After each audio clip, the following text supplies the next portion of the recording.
चुनाव आयुक्त महोदय मुंबई का दौरा करते हैं, महाराष्ट्र का दौरा करते हैं,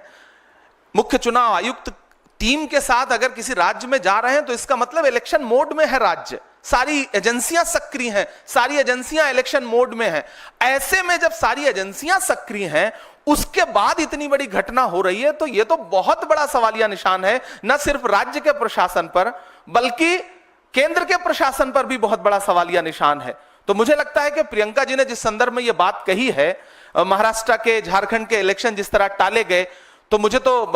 सरकार से, महाराष्ट्र की सरकार से पूछना है, भाजपा सरकार से पूछना है कि क्या आप इस तरह से चुनाव का आगाज कर रहे हैं, खूनी आगाज कर रहे हैं महाराष्ट्र में, जो कल्चर नहीं है, जहां राजनीति में बड़ी शुचिता और बड़ी सादगी है, वहां आप इस तरह से एक चुनावी आगाज कर रहे हैं।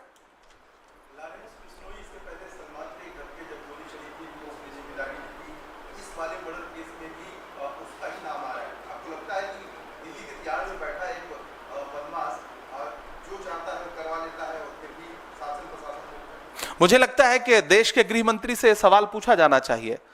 अमित शाह जी से यह सवाल पूछा जाना चाहिए, महाराष्ट्र के गृह मंत्री से यह सवाल पूछा जाना चाहिए कि अगर कोई इस तरह से आगे आके जिम्मेदारी लेना है जिसकी सत्यता अभी तक सामने नहीं आई है, घरों की राख फिर देखेंगे, पहले देखना यह है घरों को फूंक देने का इशारा कौन करता है, तो इसके पीछे असली कहानी क्या है वो देश के सामने तब आए जब जांच